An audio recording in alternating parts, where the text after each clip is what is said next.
احد کی جنگ جیتنے کے بعد مشرکین مکہ کے حوصلے بلند ہوئے اور انہوں نے اس بار اپنے لیڈر ابو سفیان کی قیادت میں عرب کے مختلف قبائل کو ساتھ ملا کر مسلمانوں کو صفحہ ہستی سے مٹانے کے لیے 10,000 کا فوجی لشکر تیار کیا۔ یہ اس زمانے کے حساب سے بہت بڑی فوجی طاقت تھی۔ اس وقت مدینہ میں مسلمانوں کی کل آبادی بھی 10,000 سے کم تھی۔ یہ فوج تیار ہو کر ابو سفیان کی قیادت میں 5 ہجری یعنی 627 عیسوی میں مسلمانوں سے جنگ کرنے کے لیے مدینہ کی طرف روانہ ہوئی۔ جب حضرت محمد صلی اللہ علیہ وسلم کو اس بات کا علم ہوا تو آپ صلی اللہ علیہ وسلم نے صحابہ کرام سے مشورہ کیا کہ اس خطرے سے نمٹنے کے لیے کیا کیا جائے۔ تو ایک صحابی حضرت سلمان فارسی نے مشورہ دیا کہ شہر کے اندر رہ کر دفاع کیا جائے۔ جس طرف سے کافروں کے حملے کا خطرہ ہے اس طرف ایک ٹرنچ یعنی خندق کھود دی جائے۔ حضرت محمد صلی اللہ علیہ وسلم کو حضرت سلمان فارسی کا یہ مشورہ بہت پسند آیا اور حضرت محمد صلی اللہ علیہ وسلم نے فوراً صحابہ کو ساتھ لے کر خندق کھودنے کا عمل شروع کیا۔ یاد رہے کہ اس وقت مدینہ کی 3 سائڈز پہاڑوں اور کھجوروں کے گھنے باغات سے گھری ہوئی تھی، اس لیے ان تینوں سائڈ سے حملے کا خطرہ نہیں تھا۔ مسلمانوں کو صرف اور صرف مدینہ کی ناردرن سائڈ یعنی شمال سے حملے کا خطرہ تھا، کیونکہ اس سائڈ پہ دشمن کو روکنے کے لیے کوئی بھی رکاوٹ نہیں تھی۔ اس لیے مسلمانوں نے ناردرن سائڈ پر 5 کلومیٹر لمبی خندق کھودی۔ خندق کھودنے کا یہ عمل تقریباً 20 دن میں مکمل ہوا۔ مسلمانوں نے بچوں اور عورتوں کو شہر کے اندر شفٹ کر دیا اور مدینہ کے ارد گرد تمام فصلیں کاٹ دیں تاکہ دشمن کی فوج کو اپنی ذخیرہ خوراک پر گزارا کرنا پڑے اور وہ لوگ زیادہ دیر کے لیے مدینہ کا محاصرہ نہ کر سکیں۔ خندق کھودنے کے 3 دن بعد مشرکین مکہ کی فوج مدینہ پہنچ گئی۔ وہ لوگ خندق کو دیکھ کر بہت حیران ہوئے، کیونکہ اس سے پہلے عرب میں کسی نے بھی ایسا ڈیفینس نہیں کیا تھا اور وہ لوگ اس کے عادی بھی نہیں تھے۔ چونکہ وہ لوگ خندق کی وجہ سے مسلمانوں پر ڈائریکٹ حملہ نہیں کر سکتے تھے، اس لیے انہوں نے مدینہ کے ارد گرد محاصرہ کر لیا۔ انہیں لگا شاید محاصرہ کر کے مسلمانوں کو ہرایا جا سکے۔ محاصرے کے دوران ان کے کئی لوگوں نے خندق کو پار کرنے کی کوشش بھی کی، جن میں سے چند لوگ خندق کو پار کرنے میں کامیاب بھی ہوئے، جنہیں مسلمانوں نے موت کی نیند سلا دیا۔ کافی دن گزرنے کے بعد مشرکین مکہ نے مدینہ کے اندر موجود ایک یہودی قبیلہ بنو قریظہ کو اکسایا کہ وہ لوگ مدینہ کے اندر رہ کر مسلمانوں کے گھروں پر حملہ کر دیں تاکہ مسلمانوں کو مجبوراً پیچھے ہٹنا پڑے۔ وہ لوگ کفار کی باتوں میں آ کر حملہ کرنے کے لیے راضی ہو گئے۔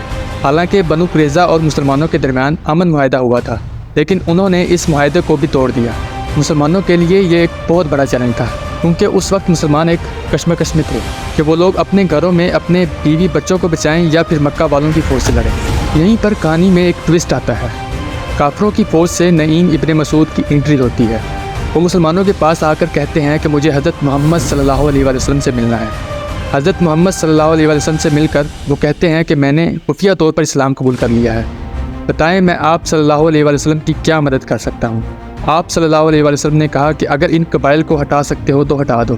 اس نے کہا ٹھیک ہے، اور وہ آپ صلی اللہ علیہ وسلم کے پاس سے سیدھا یہودیوں کے پاس جاتا ہے اور کہتا ہے کہ مشرکین مکہ کا کوئی بھروسہ نہیں، اگر انہیں موقع ملا تو وہ مسلمانوں کے ساتھ لڑیں گے ورنہ واپس چلے جائیں گے اور تم لوگ یہیں پھنس جاؤ گے۔